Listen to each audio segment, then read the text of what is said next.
496, 1528 से लेकर 2024 तक 496 साल, इतने साल लगे हैं राम मंदिर के संघर्ष को और उसके बनने में। 1992 के अलावा कुछ ऐसी महत्वपूर्ण तिथियां हैं जो इस संघर्ष में बहुत महत्वपूर्ण हैं। आइए जानते हैं इनके बारे में। साल 1528, बाबर के कहने पर मीर बाकी पहले से बने मंदिर को तोड़ देता है। अगर आप ये सोच रहे हैं कि क्या सबूत है कि वहां मंदिर पहले से था, इसके लिए सुप्रीम कोर्ट के फाइनल ऑर्डर के बारे में वीडियो में आगे बात करेंगे। वर्ष 1885, फैजाबाद डिस्ट्रिक्ट कोर्ट में महंत रघुबीर दास मंडप यानी कैनोपी बनाने की अनुमति मांगते हैं, लेकिन उन्हें इसकी अनुमति नहीं मिलती। उसके बाद हम सब जानते हैं कि भारत 1947 में आजाद हो गया। 1949 में भक्तों द्वारा रामलला की मूर्ति विवादित स्थल पर के बाहर रख दी जाती है।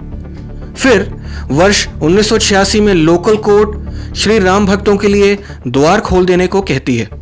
राजीव गांधी उस समय भारत के प्रधानमंत्री थे और कोर्ट के ऑर्डर पर ही द्वार खोल दिए गए। लेकिन इस संघर्ष का सबसे महत्वपूर्ण वर्ष साल 2019 है।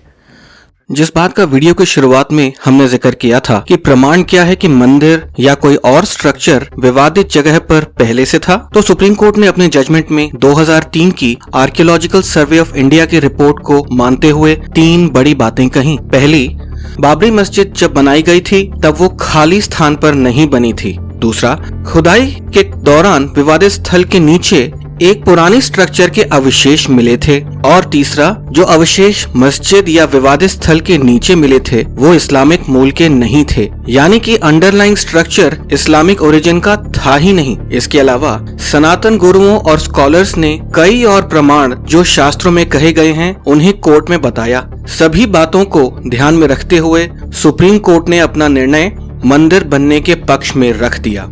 आज यानी 22 जनवरी को मंदिर की प्राण प्रतिष्ठा में पीएम मोदी मौजूद हैं और देश के जाने माने लोग भी इसमें भाग ले रहे हैं। लेकिन 22 जनवरी तक का सफर पिछले कुछ दिनों में एक और विवाद में घिर गया। शंकराचार्य की तरफ से ये कहा गया कि 22 जनवरी को प्राण प्रतिष्ठा करना ठीक नहीं।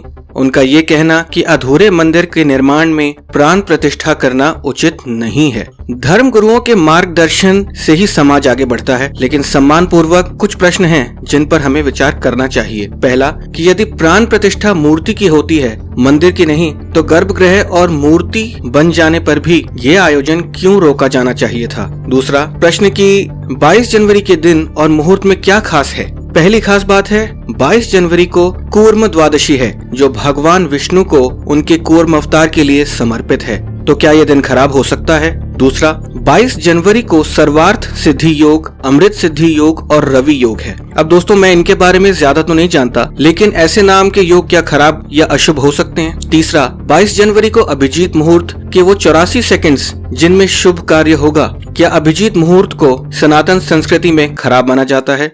तो ये कहना कि बिना सोचे समझे कोई काम हो रहा है, क्या ये ठीक है। और ये कहना कि कुछ खराब होगा आने वाले समय में इस आयोजन की वजह से, तो इसका जवाब तो ये है कि इस मंदिर से पहले भी तो बहुत सारी अच्छी बुरी घटनाएं रोज होती रही हैं पिछले 500 सालों में, तो डर किस बात का है।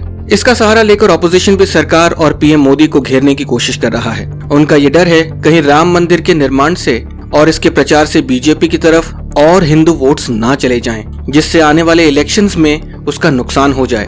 उनका ये भी कहना है कि इलेक्शन से पहले जनता का ध्यान बाकी मुद्दों जैसे अनएम्प्लॉयमेंट और प्राइस राइज से भटक जाएगा। खैर, सरकार से प्रश्न पूछना तो हर ऑपोजिशन का अधिकार है। पिछले कुछ दिनों पीएम मोदी कई मंदिरों में गए और लोगों में 22 जनवरी के लिए उत्साह बढ़ने लगा, ऐसा कि जैसे दिवाली से पहले ही दिवाली आ गई थी। पर मंदिर अब बन गया है और द्वार भक्तों के लिए खुल जाएंगे। राम नाम का अर्थ है दया, करुणा, धर्म, वीरता और सत्य। हजारों सालों से राम और उनका जीवन हमारी सभ्यता को प्रेरित करता रहा है। सुबह के राम राम से लेकर व्यक्ति के मरने तक राम का नाम जुड़ा है हमारी संस्कृति में। ये नाम हमारे समाज में शांति बनाए और जोड़ने का काम करे, ऐसी प्रार्थना करता हूँ। नया चैनल है, यदि आपको ये वीडियो और प्रयास अच्छा लगा तो लाइक, शेयर और सब्सक्राइब जरूर करिएगा।